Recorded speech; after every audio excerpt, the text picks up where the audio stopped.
Ke depan kami akan melakukan upaya hukum. Jadi mereka ngirim somasi, tapi somasinya tidak akan kami jawab.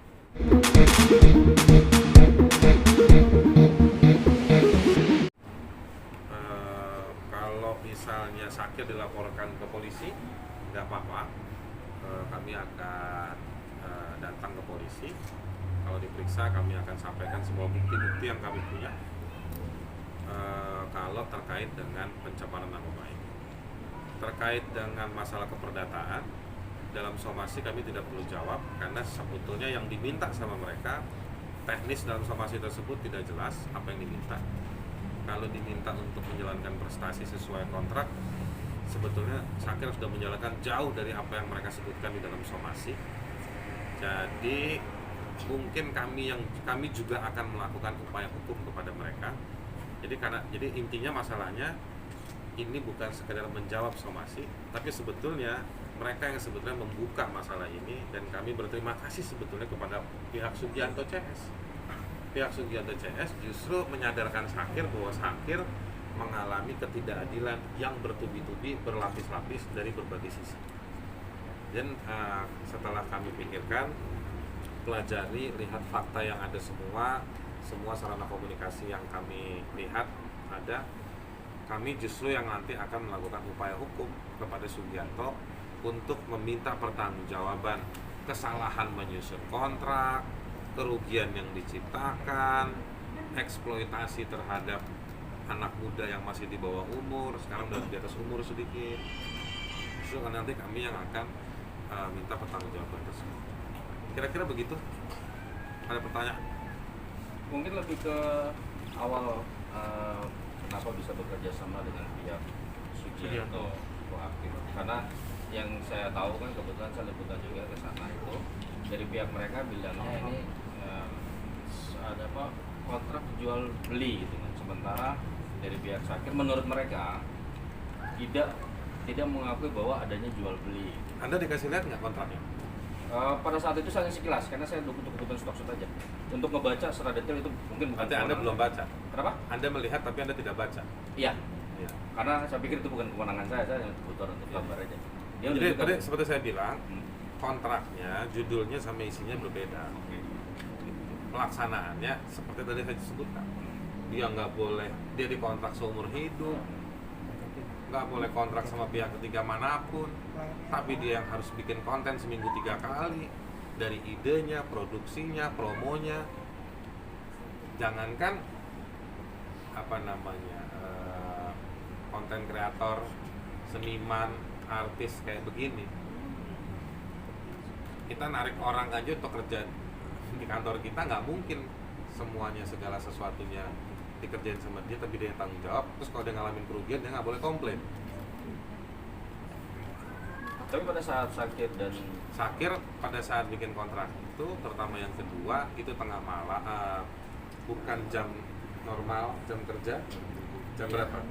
Ketika memang saya kira waktu itu kan sedang ada terdesak kan, Lagi ada keterdesakan juga soal biaya, lagi butuh uang. dan ya waktu itu juga nggak ditemenin siapa-siapa. Nggak ditemenin siapa-siapa, lalu main tanda tangan. Jadi memang ada situasi-situasi yang tidak seimbang menurut saya. Nah, artinya memang ada penandatanganan di situ dengan Syakir.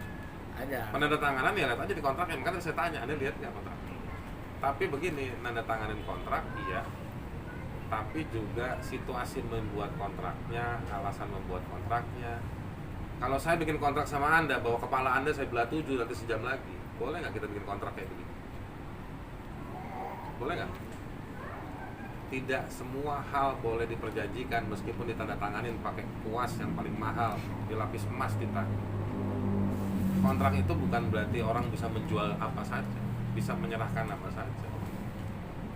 Justru harusnya kontrak tersebut harus pada batas-batas kewajaran. Sesuatu yang nggak wajar mau ditanda tangan ya di bawah sinar matahari ya jam 12 siang, lapis emas, kertasnya hebat gitu, itu nggak bisa. Jadi ukuran tanda tangan itu mesti diuji. Ya, bicara soal laporan yang dilayangkan oleh pihak proaktif, kemarin mereka kan melaporkan ke pihak Polda pada Syakir itu soal perbuatan pencemaran nama baik soal postingan dari Syakir yang katanya akunnya telah dibajak. Padahal proses kontrak itu sudah ada dan Syakir tahu bahwa akun itu sudah berpindah tangan. Kenapa dia harus di kontrak tidak disebutkan bahwa password boleh dirubah.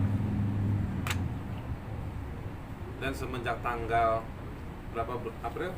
Setelah 1 hari setelah trending Aisyah, dia Trending mengganti. Aisyah, dia nggak bisa ngakses. Tiba-tiba keluar. Ya, jadi bahasanya yang benar apa dong? Saya tanya sama Anda, bahasanya yang benar apa? Maksudnya gimana nih? Menyebutkan kalau orang nggak bisa ngakses akunnya, disebutnya apa? Dihack bahasa Indonesia-nya apa? Ya udah. Ya kan? Nanti mungkin kalau Syakir dipanggil polisi, kita akan bawa kamus bahasa Inggris dan bahasa Indonesia. Tapi kalau yang kemarin hasil omongannya, kenapa akun itu akhirnya sengaja diganti? Karena sebelumnya Syakir sempat meminta juga akun itu. Ya buktiin aja kalau Syakir pernah minta. Kan nggak pernah. Syakir kan. Jadi sebetulnya makanya saya bilang di poin-poin ini ada 5, saya mau tambahin lagi, ada banyak kebohongan yang muncul di berita-berita. Saya nggak bilang siapa yang bikin ya. Saya keluarga cuma baca berita-berita, kok banyak info yang nggak tepat. Tapi kami hormati namanya berita. Barangkali teman-teman punya cover website versi sendiri, silakan. Nah iya, maksudnya biar nggak jadi bola liar. Ya kalau nggak boleh lihat nanti kan kita bisa laporin ke Dewan Pers, biar diperiksa juga. Sakit kan, alasannya kenapa menandatangani kontrak karena kan di hukum ini kan yang dinilai kan kontrak tetap. Alasannya kenapa waktu itu mau pada Tadi kan udah jelasin situasinya. Pak, jelasin juga apa? Iya, tadi keadaannya memang sedang terdesak saya kira. Dan ya kan Om dari Branskawan waktu itu mengenalkan kan karena dia orang baik segala macam ya sudah, dan dia juga kenapa saya nggak tahu ada penjual belian, karena dari telepon WhatsApp ada buktinya kita. Iya. Itu dia ngomong, Syakir YouTube kamu saya kelola ya, dan saya berikan advance. Advance itu kalau bukan pinjaman apa ya bahasa Indonesianya? Iya, ya pinjaman install dalam. kayak macam ditaruh duit dulu berapa. Tapi nanti kita harus balikin ya, itu kan pinjaman. Syakir dijanjiin mau dikasih rumah apa apartemen, Iya. mau dikasih mobil, Mobil. gitu. Mau dikasih advance tuh kayak nih keuntungan yang diberikan lebih dahulu lah, kayak semacam deposito apa nggak saya Iya, tahu. advance itu bahasanya. Nah, Kayak gitu. maka kemudian waktu itu kan saya kira yang memang orang baik kan saya kira biasa cuma berprasangka baik sama orang karena nggak diajarin kan sama orang tua sama guru juga berprasangka buruk. Dan akhirnya ya udah. Nah, setelah 1 hari setelah Aisyah trending, jadi kalau dibilang pihak Syakir manfaatkan ketika Aisyah trending, maaf, sebelumnya Syakir udah pernah trending dan masuk ke hitam putih. Nah, jadi 1 hari setelah trending, tiba-tiba Syakir kan email itu kan nyambung ke HP ya semuanya, ya Bang ya. Itu Syakir nggak bisa akses semuanya loh. Kenapa nih email tiba-tiba ganti? Ya Syakir hubungin. Ya mintalah, ini Syakir mau nelpon orang siapa-siapa, kontaknya di email semua. Akhirnya kata dia, oh ini udah keputusan dari Pak Sugianto. Oh nggak bisa gitu, ini data Syakir di situ semua, gitu ya kan. Dan kemudian akhirnya ketika dia mengganti itu, nah waktu itu official musik video yang ubah dia jadi cover, terus yang ubah ke musik official musik video dia dari pihak Pak Sugianto, terus diubah lagi ke cover. Jadi Syakir yang ditekan publik, dibilang mengambil hak karya cipta orang, sedangkan dia menggunakan itu untuk mengubah official musik video cover. Akhirnya Syakir yang kena. Nah, ke depan ketika Syakir nggak bisa akses, ya wajar Syakir bilang pada orang bahwa itu bukan Syakir yang upload. Memang benar bukan Syakir yang upload. Sehingga apa? Ketika ada sesuatu yang cedera di uploadan itu atau hal yang tidak wajar, Syakir sudah sampaikan ke orang bahwa itu bukan Syakir yang upload. Dan itu wajar untuk melindungi data-data dan diri Syakir. Gitu. Nih ya, Ya, Bang. komunikasinya Syakir nih sama pegawainya si Pak. Boleh ke kamera Bang? Satu hari setelah trending baru diganti. Sebelumnya ketika awal kontrak nggak pernah dia ganti. Bahkan dia membebaskan Syakir untuk bisa mengakses. Jadi kita kalau ngomong pakai bukti, ya, bukan main nuduh-nuduh aja. Syakir, yang dijanjikan dari pihak berwajib sendiri itu berapa rupiah sih ke Ya kamu? sudah terrealisasi atau belum? Apa? Yang dijanjikan itu. Yang dijanjikan itu sudah terrealisasi belum, dan itu berapa rupiah sih mungkin yang dikasih ke Syakir? Ada janji nominal angka nggak? Nominal. Atau persentase? Iya, memang ketika di awal kan 200 kan, ini kan per termin. Nah itu advance, dia bilangnya bukan beli YouTube.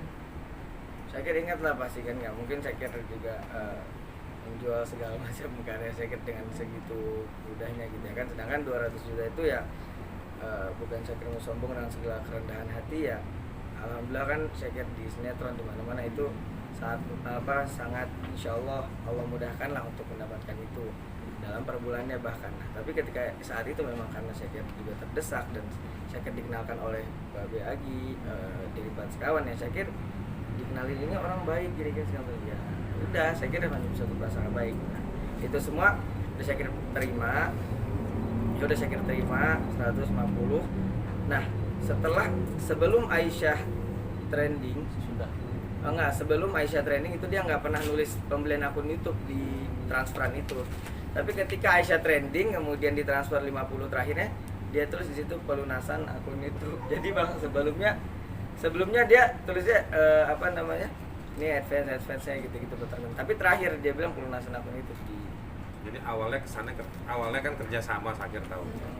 Tapi ketika bayar pelunasan untuk bayar 200 juta itu kayak jadi jual beli.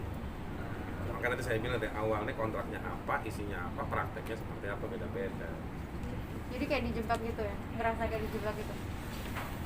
Iya, bahasa tepatnya ya mungkin seperti itu ya. Setelah Tapi saya trending kira baru dia- kembali lagi nggak mau seuzon ya. Kalau